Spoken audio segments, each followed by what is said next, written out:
So Chris and I would go back 100 years. Listen, first of all, congratulations to all the inductees this evening. It is truly an honor to be up here. My life's, I grew up in the 70s in Long Island. So, when you were down there, you played a ton of street hockey, roller hockey, wiffle ball, stickball, the whole deal. You know what we used to do? By the end of the school day, we would figure out, right? We'd figure out what street we were going to play on and what team of kids we were going to play on. We would go up to the grocery store. We would steal a shopping cart. We'd put all our gear into the shopping cart. We'd roll that cart down, throw our net on there, and play ball hockey.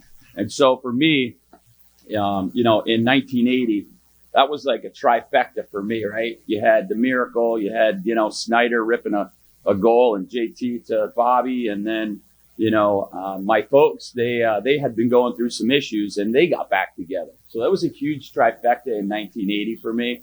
And in 1981, all of a sudden we moved to Albany. Now, the shock of all shocks was when I come up here and I invite all my new friends in school to come down to my house to play roller hockey. And I'm out on the driveway. I am so pumped. I'm a new kid.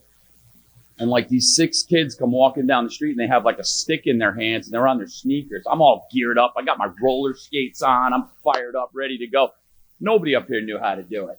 Nobody knew how to do it. But my folks, they just supported me through, my early years up here in Albany, my sister, Lisa. And we had an awesome time. But the thing is, I needed to learn how to skate. So my dad found this guy, Paul Vincent, out in Boston. Paul is just an absolute legend with power skating and development.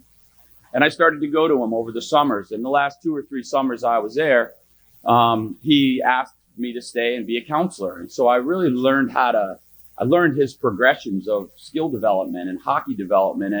And I quickly realized I was just a high school hockey player. I was actually a better baseball player and ended up playing 3 years of college baseball. But before I did that, I was able to go to Hudson Valley Community College, get my academics square. And that was right when Clifton Park Youth Hockey was being born. This guy, Tom Gallagher, called me up. He said, "Hey, Ron," he goes, "I know you did a bunch of hockey camps and I know, why don't you come down and help with the mites?" So I was an 18-year-old kid going down to the brand new rink here in Clifton Park. And I started to help out with these little guys. And I just fell in love with coaching. It was just a passion immediately. I ended up going to New Hampshire College for 3 years. And when I came back, I got right back involved in coaching youth hockey. It was 1990, 92, 93. And I jumped on and I was an assistant coach for this mite team. And we're about halfway through the season. And the head coach, who was a dad doing his best, he goes, "I'm having trouble teaching, Rourke how to get, figure out onsides. I keep telling him, the puck is like the key and the blue line is like the door. And like, you got to put the key in the." That was the day I realized that I was going to be the head coach next year. I said, "Gary, did you ever just tell him don't cross the blue line until the puck does? Like, we don't need to make this that difficult." And for the next 22 years, I coached youth hockey. I coached a youth hockey team, many of those years without any kids on them. And this guy, Chris Fest, comes rolling into our community and we became fast friends, like right away. I loved his energy and his passion. And we ended up, when I coached at CBA. And prior to that, in 1997, if you look at another big year for me personally, in 1997, I'm sorry, let me back up. I met a guy named Graham Townsend in my early stages of my youth hockey coaching career. And Graham and I became dear friends. We had met at Paul Vincent's. And Graham had signed a deal here in Albany. He said, "Ron," he goes, "listen, I called him up. I said, listen, we gotta do some clinics. There's, an opportunity here in the Capital Region." And so we did some clinics. Clinics turned into some camps. I was working at a credit union at the time, and I took time off and we did camps. Well, I roll into my house one day, look at my beautiful wife, Debbie, and I said, "I'm quitting my job. I'm going to do this hockey thing full time." And she didn't even hesitate. She looked right at me. She goes, "Sounds good. Let's do it." I quit my job, and 2 summers later, Graham and I had 36 camps. We were traveling around the country teaching power skating and hockey skills. And it was awesome. But I quickly realized that I didn't like the road. And as would have it, 1997 was an incredible year for me as well. My son was born. I was hired to coach at Hudson Valley Community College. And this guy, Rick Caruso, calls me. I have no idea who he is. He says, Ronnie, I didn't realize you live locally. I'm building this thing called the Hockey Hut. Would you like to be involved with me? And I said, sure. So he took a gamble on me. And about 4 months in, he kind of realized I was super passionate about it. And he offered for me to be an owner of the Hockey Hut.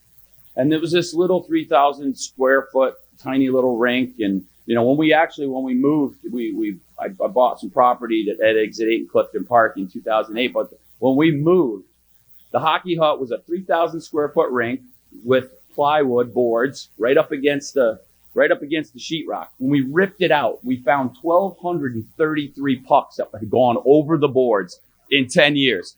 I had 2 33-gallon garbage pails full of pucks. I put the SOS out to the entire hockey community. Every coach was coming. I was grabbing pucks out of my bucket for the whole year. But in 2007, or in 1997, I met a guy named Andrew Marichello. He was the athletic director at Hudson Valley Community College. He's currently now the Boston University athletic director. And he just believed in me to a point where my first year at Hudson Valley, I was the head coach, 27 years old, and we were 2-14. It was just an awful year. It was like I had been hired in August, had no time to recruit.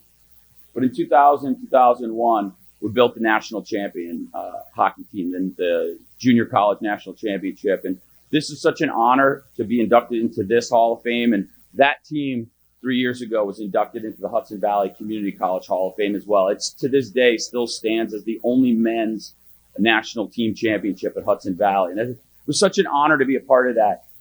And then I see Fess, and I go, Fesser, I stopped coaching at Hudson Valley. I said, Fesser, I'm taking over at CBA, or I'm going to coach at CBA. And I had a good buddy of mine, Mike Recupero, who had started working our camps. And Coop had just graduated college. And I grabbed Coop, and I'm like, Coop, you're going to be my assistant.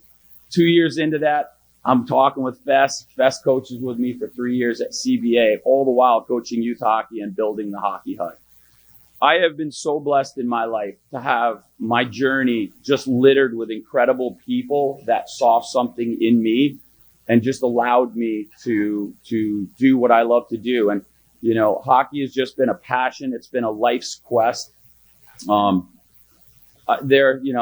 best friend, Tim, my mom, my dad, my daughter, Anna, and my son, Cameron, my sister, Lisa, and my entire family's over there. My parents this year married 60 years. I mean,